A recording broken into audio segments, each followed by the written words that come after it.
Des images officielles du Japon, une nouvelle série d'exclusivités autour des Wreckers et un crossover inattendu, c'est ce qu'on va retrouver entre autres dans les nouvelles de la semaine. Bienvenue sur TF Toy Box, chaîne qui passe en revue les figurines Transformers et qui vous informe des nouveautés sur Facebook, Instagram et Twitter. Le sommaire sera en description de la vidéo comme d'habitude, n'hésitez pas à liker cette vidéo ou suivre la chaîne. Et on est parti tout de suite pour la première news. Il y avait une rumeur et là on a enfin les photos officielles du crossover Lego et Transformers, un vrai crossover officiel. On a droit à un Lego Optimus Prime. Une figurine qui sera totalement transformable. Référence 10-302, 1508 pièces, ici on le voit dans sa boîte en pose héroïque d'Optimus Prime. Et comme on le voit au dos de la boîte, il est entièrement transformable sans désassembler le Lego en plusieurs petites pièces. On a le détail des accessoires, une plaque de présentation, la matrice, un cube d'énergon, son fusil et sa hache orange iconique, ainsi qu'une petite plaque en plus. Et son jetpack. Un manuel avec le logo Autobot sur le dessus, quelques autocollants pour cette figurine et des roues en plastique, et bien sûr à l'intérieur quelques fun facts et infos sur Transformers et Optimus Prime. Disponibilité prévue normalement pour le mois de juin au prix approximatif de 170€ d'après les premières sources internet, à confirmer ultérieurement. On part du côté de chez Takara, on commence par des photos de produits, de personnages qu'on a déjà vus ici, entre autres Dragstrip, donc ce sont des photos de jouets différentes de ce qu'on avait vu, et du produit fini, donc du deuxième Stunticon. Mais surtout, on a les premières images officielles de chez Takara de Masterpiece Trailbreaker, un nouveau membre de l'équipage de l'Arche originale de 1984. On le retrouvera dans son monde SUV ici avec tous ses accessoires, des têtes en plus, des blast effects, notamment sa main qui va permettre de générer des force fields, des boucliers de protection. Le mode véhicule peut avoir son capot et ses portes ouvertes. La figurine Masterpiece peut prendre bien sûr des poses ultra dynamiques, il a le droit aussi à son pistolet et on le voit ici en comparaison avec Ironhide qui fait à peu près donc la même taille et d'autres Autobots comme Bumblebee. Autre surprise qui vient chez Takara en avance de chez Hasbro, les premières images de Studio Series 86 RC du film de 1986. RC a l'air un peu mieux que sa version Earthrise et il semblerait que ce soit un hybride de RC Generations pour le haut du corps et l'avant de la voiture avec des nouvelles jambes beaucoup plus fines. La partie arrière de la voiture, elle, est inspirée de la version Earthrise mais bien différente et du coup le sac à dos, le backpack qui était très présent chez RC semble un peu plus clean, un peu plus plat dans la transformation ici. On a ensuite les images officielles de Sideways, le Decepticon présent à l'ouverture du film Revenge of the Fallen. On avait déjà vu une vidéo YouTube et des photos fuitées de prototypes ou d'exemplaires volés, mais là on a donc les photos officielles de chez Takara qui le mettent bien mieux en valeur, bien argenté et bien métallisé sur tout le corps. Et enfin, dans la gamme Studio Series, on aura droit à une version Dark of the Moon de Bumblebee cette année. Il s'agit d'une version retravaillée du Bumblebee précédent, mais les couleurs sont modifiées, les rayures noires sont modifiées pour coller tout simplement à la version du troisième film Transformers. Cette version sport aura droit également donc à un aileron à l'arrière, comme dans le film. Que pensez-vous de ces reveals déjà? N'hésitez pas à me le mettre en commentaire. Avez-vous hâte de connaître les dates de sortie pour l'Europe et le monde? Du côté d'Hasbro et Hasbro Pulse dimanche dernier, on a eu droit à l'annonce d'une nouvelle figurine Shattered Glass, la deuxième figurine de cette deuxième année. Il s'agit de Blaster, le méchant Autobot, et de Rewind. Blaster sera un repeint pur et simple du Legacy Blaster. Le bleu transparent sera remplacé par du rouge transparent pour le côté méchant bien sûr de ces villes Autobots. La convention BotCon avait déjà, il y a plusieurs années, fait une édition spéciale du jouet Génération 1 de Blaster dans ses couleurs et ce personnage était apparu dans les bandes dessinées Shattered Glass de la convention Transformers. On aura donc droit à une figurine Voyager Class cette année, une exclue Hasbro Pulse, mais qui parfois peut s'obtenir sur des sites spécialisés ou des sites d'enchères.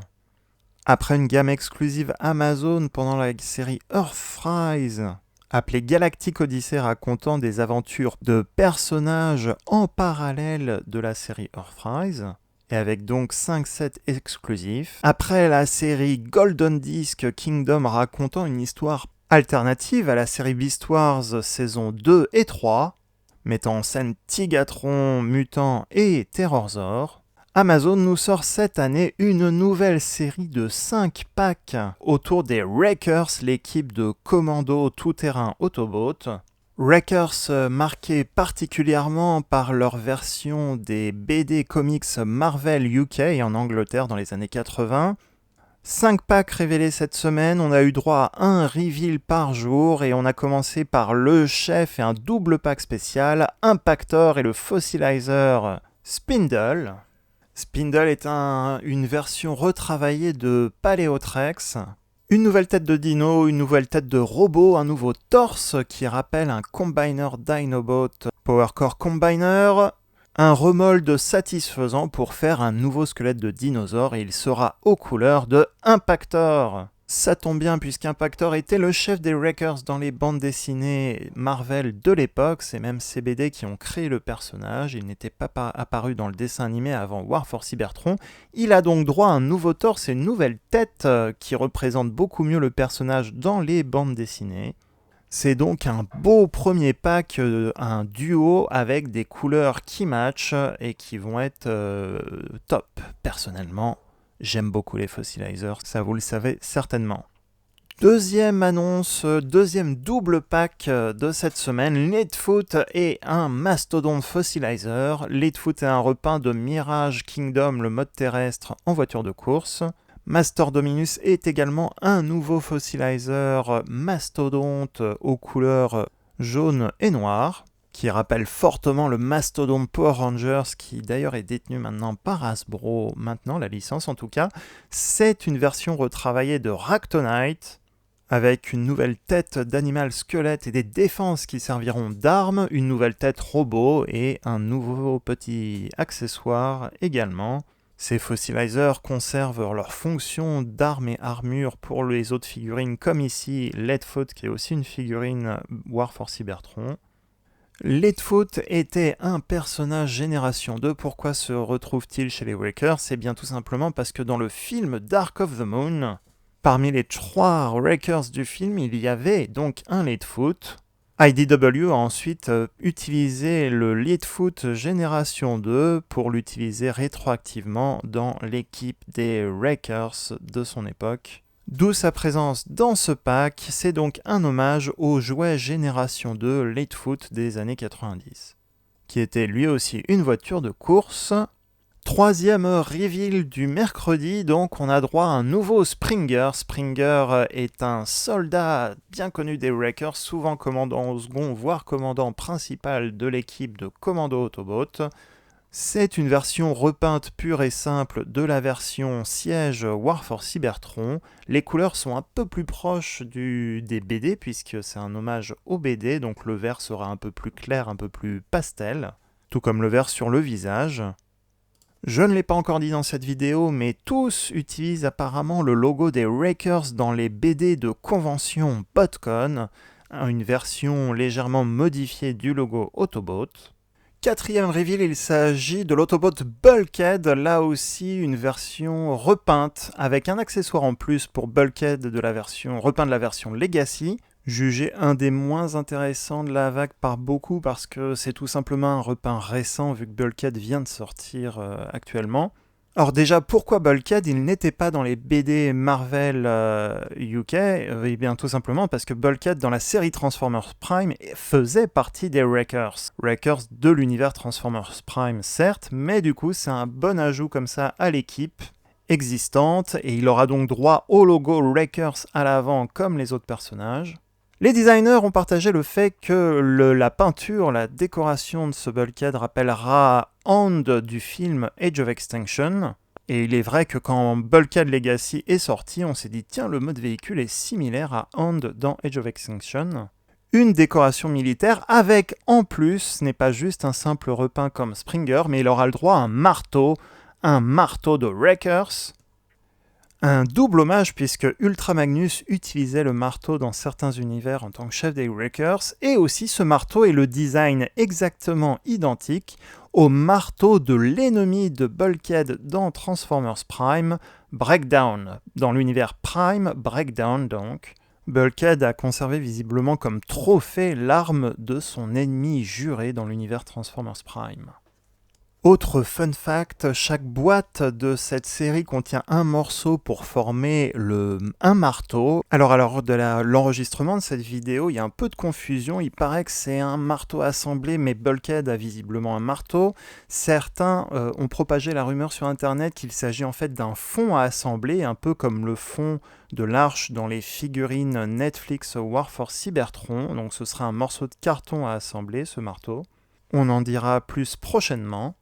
Et autre chose, les 5 boîtes s'assemblent pour former un beau poster un peu comme le Golden Disc Kingdom, sauf qu'on voit au fond une statue qui représente potentiellement Xaron, qui était un personnage présent Autobot dans les BD Marvel des années 80 pendant les aventures des Wreckers. J'ai enregistré cette vidéo jeudi matin et un petit peu vendredi, donc c'est pour ça qu'on a 4 des 5 personnages. Ici, l'assemblage des 4 premières boîtes avec au fond la statue de Xaron, ce qui semble être Xaron. Je trouve les dessins, l'artwork de ces boîtes magnifiques et beaucoup mieux que le dessin des packs Golden Disc Collection. Et même si le 5e va être révélé certainement au moment de la diffusion de cette vidéo, on a déjà eu quelques photos qui ont fuité. Et si les photos sont justes, le dernier reveal serait donc Twin Twist, Wrecker Twin Twist. Il s'agirait d'une version Twin Twist basée sur sa version Titan's Return, donc il aura la fonctionnalité Headmasters de conserver.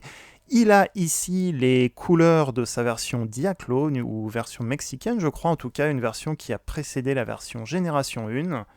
On le voit ici avec son petit pilote qui est aux commandes du mode véhicule, ici le mode de Twin Twist mode véhicule, la double foreuse.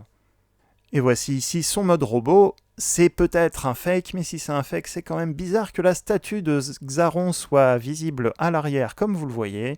Il semblerait donc que ce pack soit le dernier pack de la série. Le positionnement de sa boîte à ce Twin Twist serait donc correct d'après ce visuel, tout en haut. À la diffusion de cette vidéo, Springer et Bulkhead sont tous deux en précommande sur Amazon France. Je vous remets les liens d'achat en description de cette vidéo. N'hésitez pas à les utiliser, ça aide un petit peu à soutenir la chaîne. Et pour ceux qui sont inquiets de ne pas voir les 2 autres packs, souvenez-vous, pour la Game Golden Disc Collection, le pack Puffer n'était pas dispo également tout de suite et il a été mis directement en stock en ligne en automne dernier quand ils sont arrivés dans les entrepôts d'Amazon.